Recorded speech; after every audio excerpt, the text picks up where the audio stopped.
Chapter 4. An Evening in Uncle Tom's Cabin. The cabin of Uncle Tom was a small log building, close adjoining to the house, as the Negro par excellence designates his master's dwelling. In front it had a neat garden patch, where, every summer, strawberries, raspberries, and a variety of fruits and vegetables flourished under careful tending. The whole front of it was covered by a large scarlet bignonia and a native multiflora rose, which, in twisting and interlacing, left scarce a vestige of the rough logs to be seen. Here, also, in summer, various brilliant annuals, such as marigolds, petunias, 4 o'clocks, found an indulgent corner in which to unfold their splendors, and were the delight and pride of Aunt Chloe's heart. Let us enter the dwelling. The evening meal at the house is over, and Aunt Chloe, who presided over its preparation as head cook, has left to inferior officers in the kitchen the business of clearing away and washing dishes, and come out into her own snug territories to get her old man's supper. Therefore, doubt not that it is her you see by the fire, presiding with anxious interest over certain frizzling items in a stewpan, and anon with grave consideration lifting the cover of a bake kettle, from whence steam forth indubitable intimations of something good. A round, black, shining face is hers, so glossy as to suggest the idea that she might have been washed over with white of eggs, like one of her own tea rusks. Her whole plump countenance beams with satisfaction and contentment from under her well-starched checked turban, bearing on it, however, if we must confess it, a little of that tinge of self-consciousness which becomes the first cook of the neighborhood, as Aunt Chloe was universally held and acknowledged to be. A cook she certainly was, in the very bone and center of her soul. Not a chicken or turkey or duck in the barnyard but looked grave when they saw her approaching, and seemed evidently to be reflecting on their latter end, and certain it was that she was always meditating on trussing, stuffing, and roasting, to a degree that was calculated to inspire terror in any reflecting fowl living. Her corn cake, in all its varieties of hoe cake, dodgers, muffins, and other species too numerous to mention, was a sublime mystery to all less practised compounders, and she would shake her fat sides with honest pride and merriment, as she would narrate the fruitless efforts that one and another of her compeers had made to attain to her elevation, the arrival of company at the house, the arranging of dinners and suppers in style, awoke all the energies of her soul, and no sight was more welcome to her than a pile of traveling trunks launched on the veranda, for then she foresaw fresh efforts and fresh triumphs. Just at present, however, Aunt Chloe is looking into the bake-pan, in which congenial operation we shall leave her till we finish our picture of the cottage. In one corner of it stood a bed, covered neatly with a snowy spread, and by the side of it was a piece of carpeting, of some considerable size. On this piece of carpeting Aunt Chloe took her stand, as being decidedly in the upper walks of life, and it and the bed by which it lay, and the whole corner, in fact, were treated with distinguished consideration, and made, so far as possible, sacred from the marauding inroads and desecrations of little folks. In fact, that corner was the drawing-room of the establishment. In the other corner was a bed of much humbler pretensions, and evidently designed for use. The wall over the fireplace was adorned with some very brilliant scriptural prints, and a portrait of General Washington, drawn and colored in a manner which would certainly have astonished that hero, if ever he happened to meet with its like. On a rough bench in the corner, a couple of woolly-headed boys, with glistening black eyes and fat shining cheeks, were busy in superintending the first walking operations of the baby, which, as is usually the case, consisted in getting up on its feet, balancing a moment, and then tumbling down, each successive failure being violently cheered as something decidedly clever. A table, somewhat rheumatic in its limbs, was drawn out in front of the fire and covered with a cloth, displaying cups and saucers of a decidedly brilliant pattern, with other symptoms of an approaching meal. At this table was seated Uncle Tom, Mr. Shelby's best hand, who, as he is to be the hero of our story, we must daguerreotype for our readers. He was a large, broad-chested, powerfully made man, of a full glossy black, and a face whose truly African features were characterized by an expression of grave and steady good sense, united with much kindliness and benevolence. There was something about his whole air self-respecting and dignified, yet united with a confiding and humble simplicity. He was very busily intent at this moment on a slate lying before him, on which he was carefully and slowly endeavoring to accomplish a copy of some letters, in which operation he was overlooked by young Mossar George, a smart, bright boy of 13, who appeared fully to realize the dignity of his position as instructor. "Not that way, Uncle Tom, not that way," said he briskly, as Uncle Tom laboriously brought up the tail of his G the wrong side out. "That makes AQ, you see." "Law sakes now, does it?" said Uncle Tom, looking with a respectful, admiring air, as his young teacher flourishingly scrawled Q's and G's innumerable for his edification, and then, taking the pencil in his big, heavy fingers, he patiently recommenced. "How easy white folks Alice does things," said Aunt Chloe, pausing while she was greasing a griddle with a scrap of bacon on her fork, and regarding young Master George with pride. "The way he can write now. And read, too. And then to come out here evenings and read his lessons to us. It's mighty interestin'. But, Aunt Chloe, I'm getting mighty hungry," said George. "Isn't that cake in the skillet almost done?" "'Most done, Mossar George," said Aunt Chloe, lifting the lid and peeping in. "Browning beautiful, a real lovely brown." "Ah, let me alone for dat. Mrs. let Sally try to make some cake, t'other other day, just to larn her," she said. "Oh, go way, missus," said I. "It really hurts my feelin's now, to see good vittles spilt dat ar way. Cake ris all to one side. No shape at all, no more than my shoe. Go way." And with this final expression of contempt for Sally's greenness, Aunt Chloe whipped the cover off the bake kettle and disclosed to view a neatly baked pound cake, of which no city confectioner need to have been ashamed. This being evidently the central point of the entertainment, Aunt Chloe began now to bustle about earnestly in the supper department. "Here you, Mose and Pete. Get out the way, you niggers. Get away, Polly, honey. Mammy'll give her baby some fin, by and by. Now, Mossar George, you just take off dem books, and set down now with my old man, and I'll take up de sausages, and have de first griddle full of cakes on your plates in less stand no time." "They wanted me to come to supper in the house," said George, "but I knew what was what too well for that, Aunt Chloe." So you did, honey," said Aunt Chloe, heaping the smoking batter cakes on his plate. "You knowed your old auntie'd keep the best for you." "Oh, let you alone for dat. Go way." And with that, Auntie gave George a nudge with her finger, designed to be immensely facetious, and turned again to her griddle with great briskness. "Now for the cake," said Mossar George, when the activity of the griddle department had somewhat subsided, and with that, the youngster flourished a large knife over the article in question. "Law bless you, Mossar George," said Aunt Chloe with earnestness, catching his arm. "You wouldn't be for cuttin' it wid dat ar great heavy knife. Smash all down, spile all de pretty rise of it. Here, I've got a thin old knife. I keeps sharp a purpose. Darnall, see. Comes apart light as a feather. Now eat away. You won't get anything to beat dat ar." "Tom Lincoln says," said George, speaking with his mouth full, "that their Ginny is a better cook than you." "Dem Lincolns ain't much count no way," said Aunt Chloe contemptuously. "I mean, set alongside our folks.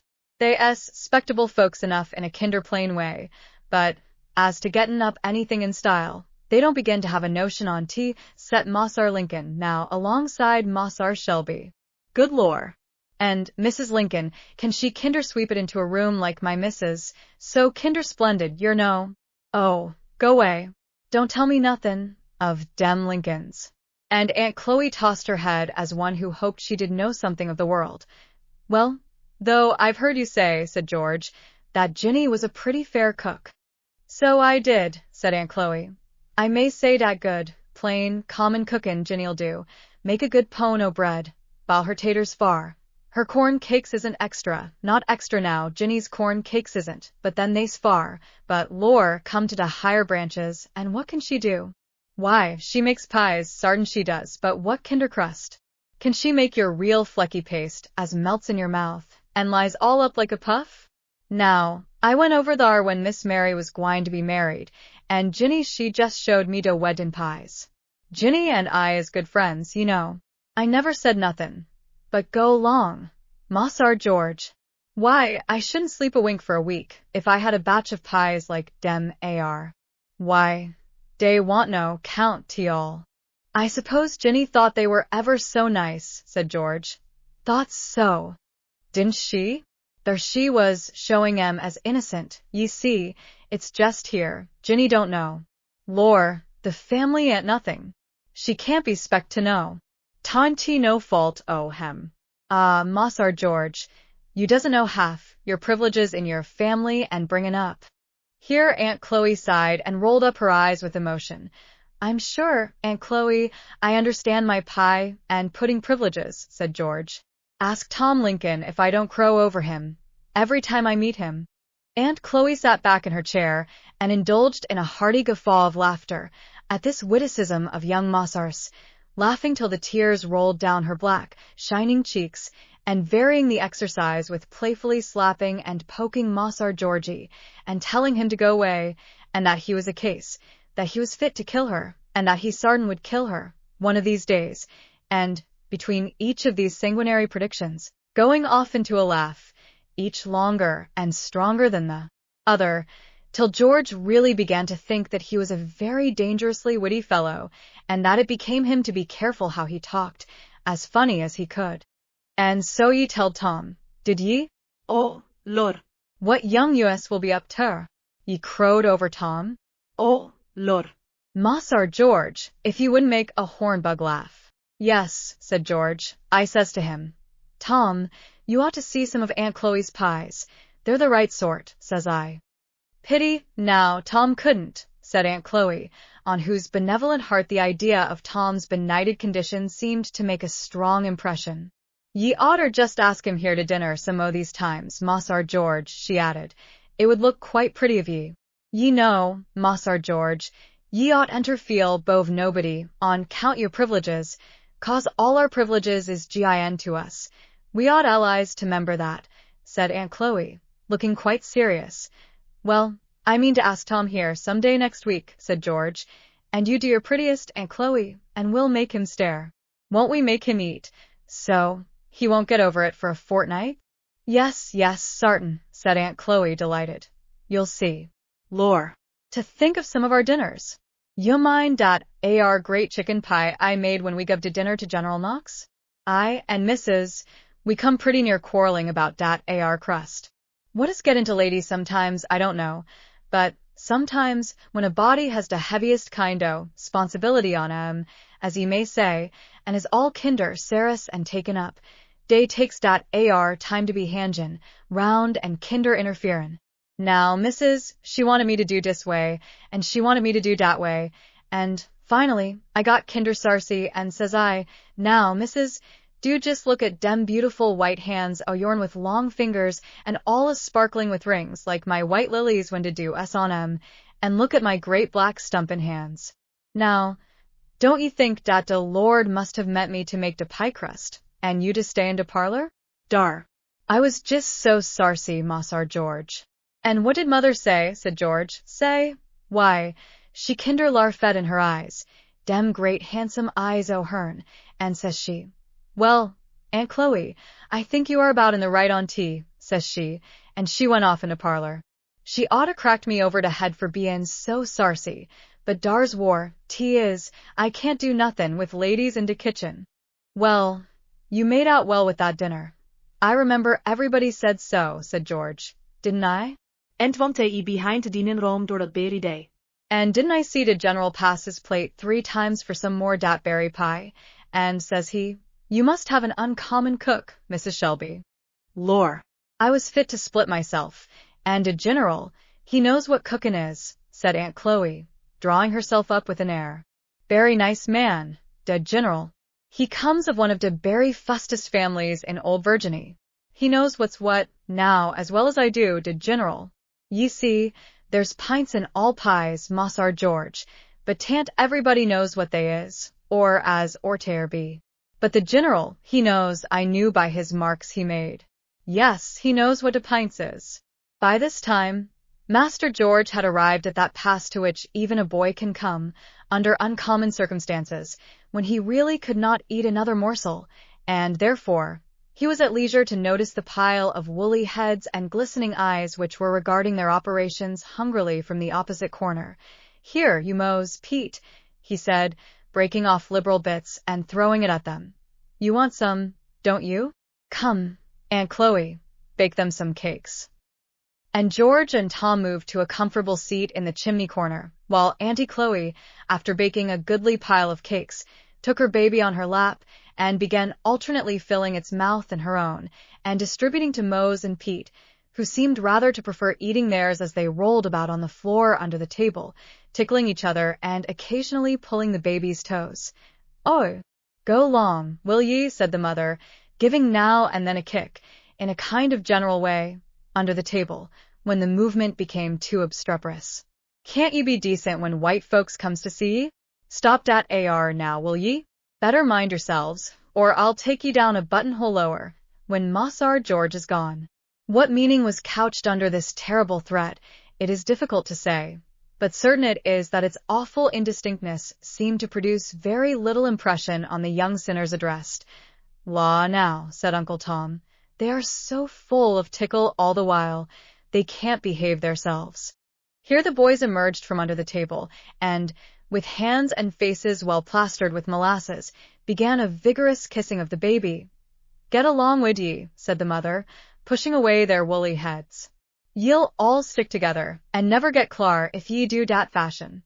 Go 'long to de spring and wash yourselves," she said, seconding her exhortations by a slap, which resounded very formidably, but which seemed only to knock out so much more laugh from the young ones, as they tumbled precipitately over each other out of doors, where they fairly screamed with merriment. "Did ye ever see such aggravating young use?" said Aunt Chloe, rather complacently, as, producing an old towel, kept for such emergencies, she poured a little water out of the cracked teapot on it, and began rubbing off the molasses from the baby's face and hands, and, having polished her till she shone, she set her down in Tom's lap, while she busied herself in clearing away supper. The baby employed the intervals in pulling Tom's nose, scratching his face, and burying her fat hands in his woolly hair, which last operation seemed to afford her special content. "Ain't she a pert young un?" said Tom, holding her from him to take a full-length view.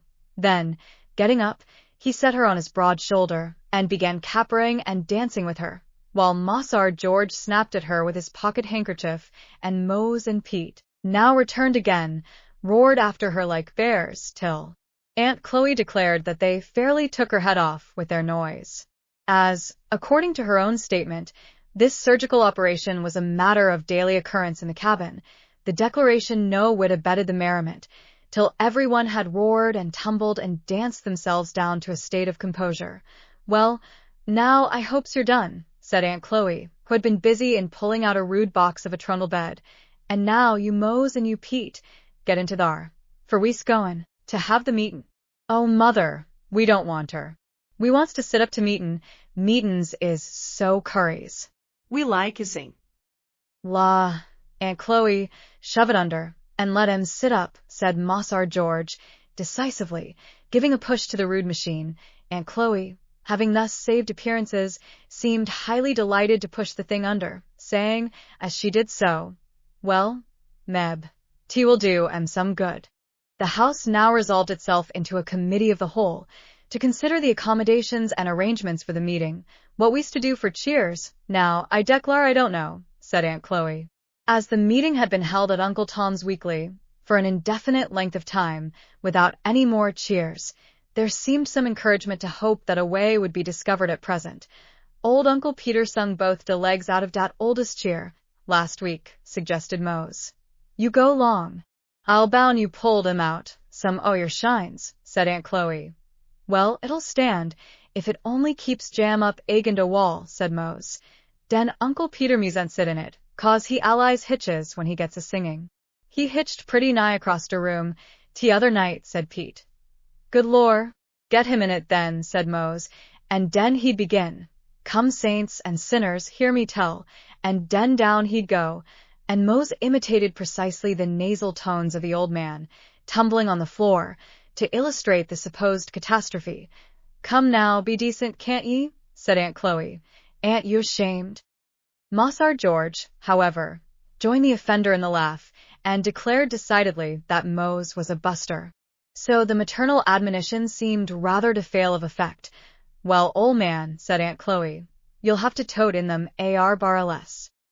Mother's barreless is like dat AR Witters Mossar George was reading 'bout. "In de good book, dey never fails," said Mose, aside to Peter.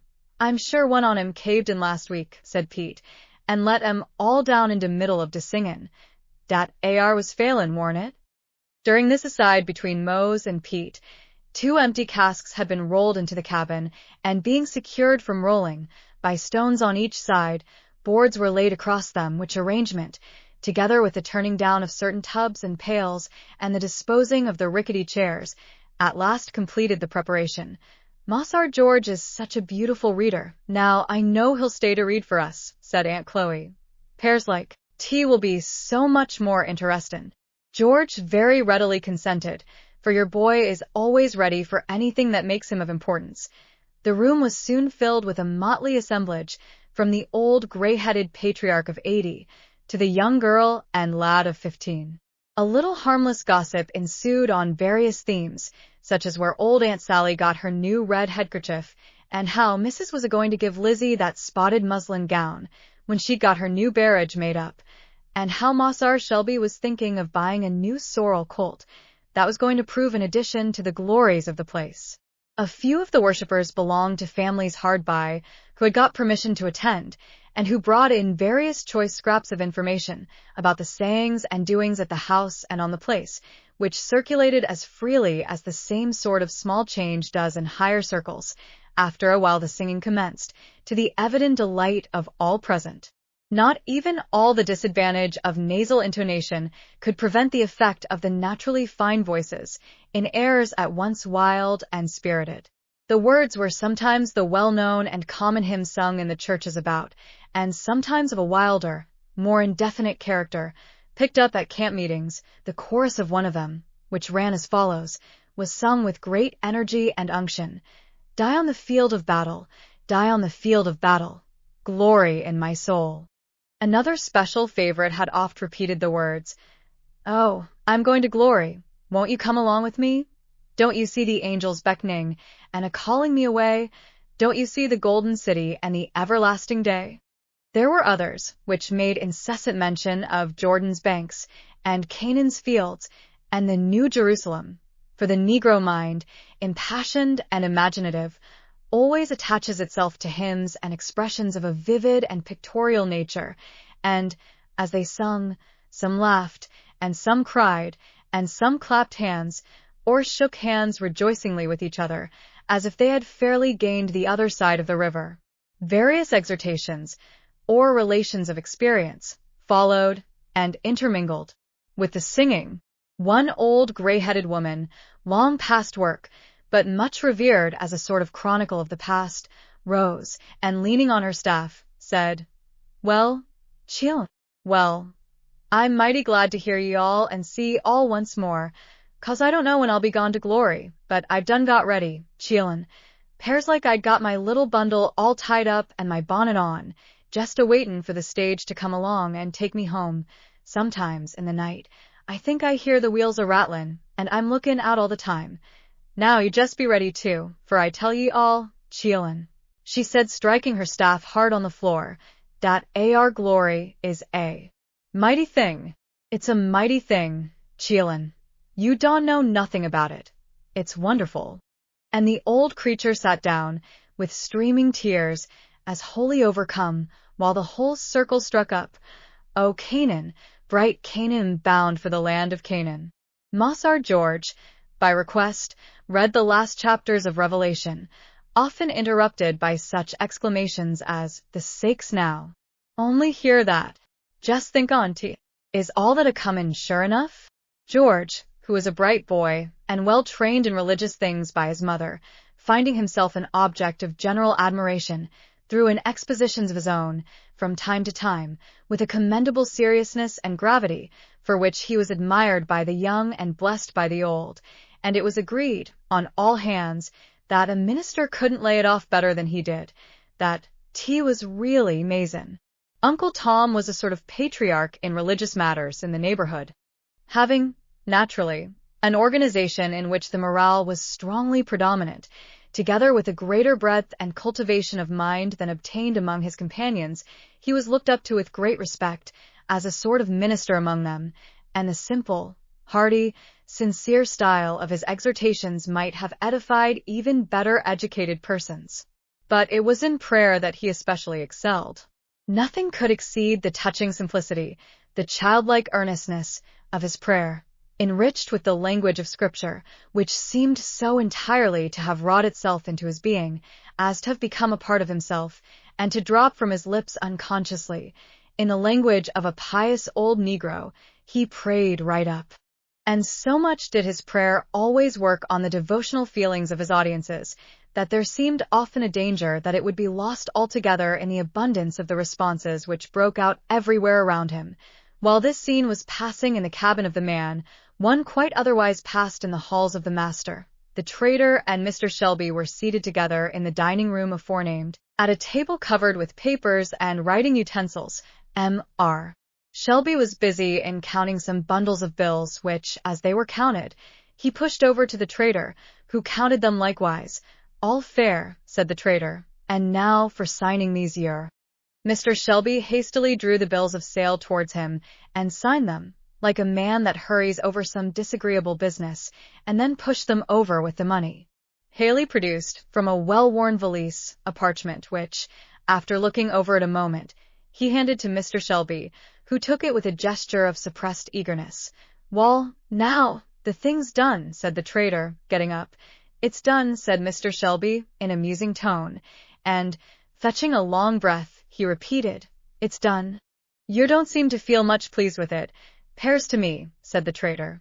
"Haley," said Mr. Shelby, "I hope you'll remember that you promised, on your honor, you wouldn't sell Tom, without knowing what sort of hands he's going into." "Why, you've just done it, sir," said the trader. "Circumstances, you well know, obliged me," said Shelby, haughtily. "Wall, you know, they may 'blige me, too," said the trader. "Howsomever, I'll do the very best I can in gettin' Tom a good berth. As to my treatin' on him bad, you needn't be a grain afeard. If there's anything that I thank the Lord for, it is that I'm never noways cruel." After the expositions which the trader had previously given of his humane principles, Mr. Shelby did not feel particularly reassured by these declarations, but, as they were the best comfort the case admitted of, he allowed the trader to depart in silence, and betook himself to a solitary cigar.